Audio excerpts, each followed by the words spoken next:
ছাত্ৰ-ছাত্ৰীসকল, আজি আমি ভাৰতীয় দৰ্শন দুখবাদী বা নিৰাশাবাদী হয়নে এই সম্পৰ্কে আলোচনা কৰিম। Is Indian philosophy pessimistic? ভাৰতীয় দৰ্শনৰ এটা সাধাৰণ বৈশিষ্ট্য হৈছে দুখবাদ বা নিৰাশাবাদ, পেছিমিজিম। দুখবাদ মতে এই জগত আৰু জীৱনত কোনো সুখ আৰু আনন্দ নাই। দুখ মানৱ জীৱনৰ এক অপৰিহাৰ্য অংগ। দুখক আমি কোনেও অস্বীকাৰ কৰিব নোৱাৰো বা দুখৰ পৰা হাত সাৰিব নোৱাৰো। কোনো মানুহে নিজকে সুখী বা দুখ নাই বুলি ক'ব নোৱাৰে। প্ৰত্যেকৰে দুখ ভিন্ন প্ৰকাৰৰ হয়। প্ৰিয় বিচ্ছেদ, অপ্ৰিয় সংযোগ, ৰোগ, জৰা, মৰণ আদি বিভিন্ন কাৰণত আমাৰ দুখ হোৱা দেখা যায়। প্ৰকৃতিৰ পৰাও মানুহে দুখ পায়, যেনে বানপানী, ভূমিকম্প, ভূমিস্খলন, ধুমুহা আদি। তাৰোপৰি সামাজিক বান্ধোন, ধৰ্মীয় অনুশাসন, কঠোৰ নৈতিক ব্যৱস্থা, অৰ্থনৈতিক বা ৰাজনৈতিক অস্থিৰতা আদি বহুতো কাৰণতে মানুহে দুখ পায়। দুখ বিভিন্ন প্ৰকাৰৰ হ'লেও বা প্ৰত্যেকৰে দুখ ভিন্ন ভিন্ন হ'লেও এটা কথা ঠিক যে এটা দুখ আমাৰ সকলোৰে আছে, যিটো দুখক কোনেও অস্বীকাৰ কৰিব নোৱাৰে বা যিটো দুখৰ পৰা কোনো হাত সাৰিব নোৱাৰে। সেই দুখটোৱেই হৈছে মৃত্যু ভয়ৰ দুখ। কোনো মানুহে মৃত্যুৰ পৰা হাত সাৰিব নোৱাৰে আৰু মৃত্যুলৈ সকলো মানুহেই ভয় কৰে বা দুখ কৰে। গতিকে মানুহৰ জীৱন আৰু জগত যে দুখেৰে পৰিপূৰ্ণ এই কথা কেতিয়াও আমি অস্বীকাৰ কৰিব নোৱাৰো। আমি দেখিছো ভাৰতীয় দৰ্শনত বিভিন্ন সম্প্ৰদায়ে দুখৰ স্বৰূপ, কাৰণ, প্ৰকাৰ আৰু পৰিত্ৰাণৰ উপায় সম্পৰ্কে আলোচনা কৰিছে। ছাত্ৰ-ছাত্ৰীসকল, যদিও ভাৰতীয় দৰ্শনত দুখৰ স্বৰূপ, প্ৰকাৰ, কাৰণ বা পৰিত্ৰাণৰ উপায় সম্পৰ্কে বহলকৈ আলোচনা কৰা বা বিস্তৃত আলোচনা কৰা আমি দেখিবলৈ পাইছো, তথাপিতো আমি ভাৰতীয় দৰ্শনক দুখবাদী বুলি ক'ব নোৱাৰো। কিন্তু এই আলোচনাৰ আঁত ধৰিয়েই পাশ্চাত্য দাৰ্শনিকসকলে ক'ব বিচাৰে যে ভাৰতীয় দৰ্শন দুখবাদী। ভাৰতীয় দৰ্শনে মানুহৰ দুখময় জীৱনটোকেই চিত্ৰিত কৰিছে আৰু দুখেই হৈছে প্ৰধান আলোচ্য বিষয়। যদিও পাশ্চাত্য দাৰ্শনিকসকলে দুখৰ কথা আলোচনা কৰাৰ কাৰণে ভাৰতীয় দৰ্শনক দুখবাদী বুলি কৈছে, তথাপিতো আমি এই কথা মানি চলিব নোৱাৰো। যদি ভাৰতীয় দৰ্শনক এই কাৰণেই দুখবাদী বুলি কোৱা হয়, তেন্তে চাৰ্বাকৰ বাহিৰে ভাৰতীয় দৰ্শনৰ সকলো সম্প্ৰদায়েই দুখবাদী হ'ব। যদিও ভাৰতীয় দৰ্শন আৰু ধৰ্মৰ উৎস জাগতিক দুখৰ অৱস্থিতি, তথাপিতো এটা কথা ঠিক যে ভাৰতীয় দৰ্শনৰ লগত মানৱ জীৱনৰ নিবিড় সম্পৰ্ক আছে। ভাৰতীয় দৰ্শন কেৱল তত্ত্ব আলোচনাতেই ব্যস্ত নাথাকে। তেওঁলোকৰ মতে দৰ্শনে জীৱনক যথাযথভাৱে পৰিচালনা কৰাৰ উপায় দিয়ে বা ব্যৱহাৰিক জীৱনটোক গতি দিব বিচাৰে। ভাৰতীয় দাৰ্শনিকসকলে বাস্তৱ জীৱনৰ দুখ, কষ্ট, জ্বলা, যন্ত্ৰণাক অস্বীকাৰ কৰিব নোৱাৰে। আমি দেখিছো ভাৰতীয় দৰ্শন সম্প্ৰদায়ৰ ন্যায়, সাংখ্য, যোগ আৰু বৌদ্ধ দৰ্শনেও জগত আৰু জীৱন দুখময় বুলি কৈছে। বৌদ্ধ দৰ্শনত মানুহৰ দুখৰ স্পষ্ট আলোচনা পোৱা যায়। গৌতম বুদ্ধৰ মতে সৰ্বম দুখম, অৰ্থাৎ সকলো দুখময়। তেওঁৰ মতে সকলো বস্তুৱেই ক্ষণিক বা অনিত্য। মানুহৰ জীৱনত জৰা, মৰণ, ব্যাধি, প্ৰিয় বিয়োগ, অপ্ৰিয় সংযোগ আদিত দুখ অনিবাৰ্য। দুখক মানুহে পৰিহাৰ কৰিব নোৱাৰে। সাংখ্য দৰ্শনৰ প্ৰৱৰ্তক কপিল মুনিৰ মতেও জীৱনটো দুখেৰে পূৰ্ণ। ইয়াত অনাবিল সুখ বুলি একোৱেই নাই। সাংখ্যই 3 প্ৰকাৰৰ দুখৰ কথা কয়। সেইকেইটা হৈছে আধ্যাত্মিক দুখ, আধিভৌতিক দুখ আৰু আধিদৈৱিক দুখ।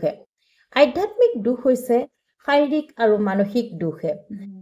আধিভৌতিক দুখ হৈছে প্ৰকৃতিৰ পৰা বা প্ৰাকৃতিক জগতৰ পৰা পোৱা দুখ।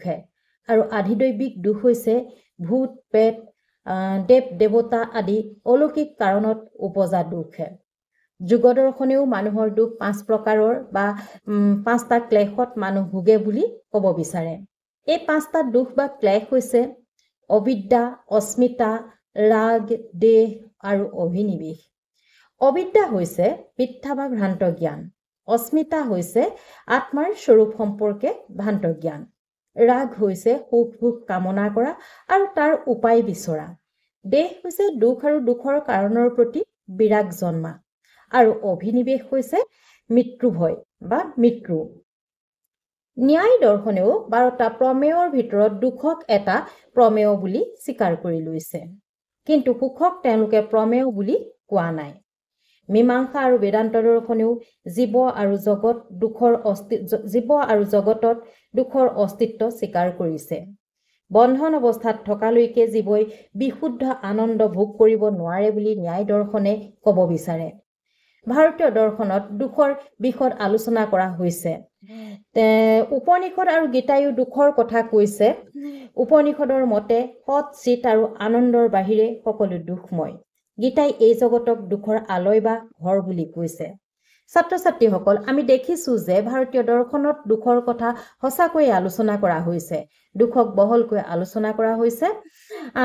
গতিকে দুখৰ আলোচনা কৰাৰ বাবে পাশ্চাত্য দাৰ্শনিকসকলে ভাৰতীয় দৰ্শনক দুখবাদী বুলি ক'ব বিচাৰিছে। ভাৰতীয় দৰ্শনে জীৱন দুখতেই পৰিসমাপ্তি বুলি কিন্তু ক'ব বিচৰা নাই। যদিও ভাৰতীয় দৰ্শনে দুখৰ আলোচনা কৰিছে, তেওঁলোকে দুখতেই জীৱন শেষ হৈছে বুলি কোৱা নাইকিয়া। তেওঁলোকৰ মতে দুখৰ পৰিত্ৰাণ আছে আৰু পৰিত্ৰাণৰ উপায় আছে। বৌদ্ধ দৰ্শনেও কৈছে দুখ আছে, দুখৰ কাৰণ আছে, দুখৰ পৰিত্ৰাণ আছে আৰু পৰিত্ৰাণৰ উপায় আছে। এই 4 মহৎ আৰ্য সত্যৰ যোগেদিয়ে বুদ্ধই দুখৰ নিৰ্বাণৰ কথা কৈ গৈছে। এওঁৰ মতে অষ্টাংগিক মাৰ্গ পালনৰ দ্বাৰা দুখ নিবৃত্তি বা নিৰ্বাণ পাব পাৰি। বুদ্ধই সেয়েহে কৈছে নিৰ্বাণং পৰমং সুখম। ঠিক একেদৰে সাংখ্যই বিবেক জ্ঞানৰ দ্বাৰা অৰ্থাৎ পুৰুষ আৰু প্ৰকৃতিৰ বিভেদিত জ্ঞানৰ দ্বাৰা দুখ নিবৃত্তি হয় বুলি কৈছে। যোগ দৰ্শনেও সমাধিক দুখ নিবৃত্তিৰ শ্ৰেষ্ঠ উপায় বুলি কয়। ন্যায় দৰ্শনেও মিথ্যা জ্ঞানত দুখৰ উৎপত্তি আৰু তত্ত্বজ্ঞানত দুখৰ নিবৃত্তি হয় বুলি কয়। তেওঁলোকৰ মতে সকলো প্ৰকাৰৰ দুখৰ মুক্তিক অপূৰ্ব বুলি কোৱা হয়। বেদান্ত দৰ্শনৰ মতেও অবিদ্যা দুখৰ কাৰণ আৰু ব্ৰহ্মজ্ঞান ইয়াৰ নিবৃত্তি। ছাত্ৰ ছাত্ৰীসকল, আমি দেখিছোঁ হয় ভাৰতীয় দৰ্শনে দুখৰ কথা আলোচনা কৰিছে, যদিও দুখৰ উপায় সম্পৰ্কেও কৈছে। গতিকে ভাৰতীয় দৰ্শনক আমি কোনো কাৰণতে দুখবাদী বুলি ক'ব নোৱাৰোঁ, বৰঞ্চ ভাৰতীয় দৰ্শনক আমি আশাবাদী বুলি কোৱাহে বেছি উচিত হ'ব। কাৰণ মুক্তি হ'ল ভাৰতীয় দৰ্শনৰ লক্ষ্য। বৃহদাৰণ্যক উপনিষদত ঋষিয়ে অসতু মা সৎ গময় তমসু মা জ্যোতি গময় মৃত্যু মা অমিতং গময় শান্তি শান্তি শান্তি এই বাণী কৈ গৈছে। অৰ্থাৎ ভাৰতীয় ঋষিৰ বাহিৰে কোনো দৰ্শনতে আমি অসতৰ পৰা সতলৈ, আন্ধাৰৰ পৰা পোহৰলৈ, মৃত্যুৰ পৰা অমৃত্যুলৈ আকুল আহ্বান কোনো দৰ্শনতে কোৱা শুনা নাপাওঁ। দুখৰ আলোচনা কৰাৰ বাবে যদি ভাৰতীয় দৰ্শনক দুখবাদী বুলি কোৱা হয়, তেন্তে তথাকথিত আশাবাদতকৈ দুখবাদ বেছি শ্ৰেষ্ঠ। কাৰণ দুখবাদে মানুহক ভৱিষ্যতে হ'ব পৰা বিপদৰ পৰা সাৱধান কৰি ৰাখে। আনহাতে মিছা আশাবাদে মানুহৰ জীৱনলৈ অলিক নিৰাপত্তাৰ ভাৱ আনে। দুখৰ অৱস্থিতিয়েহে ভাৰতীয় দাৰ্শনিকসকলক চিন্তাৰ সমল দিব পাৰিছে। গতিকে ভাৰতীয় দৰ্শনক কোনো কাৰণতে আমি দুখবাদী বুলি ক'ব নোৱাৰোঁ।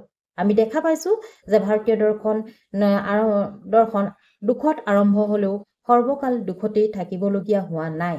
মুখ্য প্ৰাপ্তিয়ে হৈছে ভাৰতীয় দৰ্শনৰ উদ্দেশ্য। ই হ'ল পৰম শান্তিৰ অৱস্থা। সাধনাৰ দ্বাৰা সত্যক উপলব্ধি কৰিব পাৰিলেই পৰম শান্তি লাভ কৰিব পৰা যায়। গতিকে আৰম্ভণিতে দুখ থাকিলেও ইয়েই শেষ কথা নহয়। দাৰ্শনিক মেক্স মুলাৰৰ মতে ভাৰতীয় দৰ্শনক দুখবাদী বোলা দূৰৰে কথা, ইয়াৰ পৰিৱৰ্তে ইয়াক কল্যাণবাদী কোৱাহে বেছি উচিত হ'ব। ৰাধাকৃষ্ণনৰ মতেও দুখবাদ মানে যদি যিভাৱে জীৱন কটাইছোঁ তাত অসন্তুষ্টি বুজায়, তেন্তে ভাৰতীয় দৰ্শন নিশ্চয় দুখবাদী। এই অৰ্থত সকলোবোৰ দৰ্শনেই দুখবাদী। দুখ নাথাকিলে দৰ্শন আৰু ধৰ্মৰ উৎপত্তি নহ'লহেঁতেন। গতিকে ছাত্ৰ ছাত্ৰীসকল, আমি দেখিব পাৰিছোঁ যে ভাৰতীয় দৰ্শনক আমি কোনো কাৰণতে দুখবাদী বুলি ক'ব নোৱাৰোঁ। যদিও ভাৰতীয় দৰ্শনক ভালকৈ নজনাৰ কাৰণে দুখবাদী বুলি কোৱা হৈছে, কিন্তু যেতিয়াই ইয়াৰ স্বৰূপ বা প্ৰকৃতি আমি জানিব পাৰোঁ, তেতিয়াই ভাৰতীয় দৰ্শন যে দুখবাদী নহয় এই কথা আমি উপলব্ধি কৰিব পাৰোঁ। ধন্যবাদ ছাত্ৰ ছাত্ৰীসকল। আজিৰ আমাৰ আলোচনাত ভাৰতীয় দৰ্শন নিৰাশাবাদী হয়নে নহয় এই সম্পৰ্কে আলোচনা কৰিছোঁ, আৰু আমি উপনীত হৈছোঁ যে ভাৰতীয় দৰ্শন কোনো কাৰণতেই দুখবাদী বা নিৰাশাবাদী নহয়। ভাৰতীয় দৰ্শনে আমাক আশাৰ বাট দেখুৱাই দিয়ে। ভাৰতীয় দৰ্শনে আমাক সুখৰ বাট দেখুৱাই দিয়ে, মুক্তিৰ বাট দেখুৱাই দিয়ে। গতিকে আজিৰ আলোচনা আমাৰ ইমানতে অন্ত পৰিছে। আমাৰ এই জ্ঞান যাত্ৰা অব্যাহত থাকিব।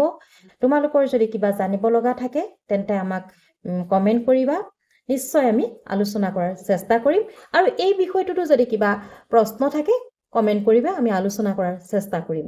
ধন্যবাদ।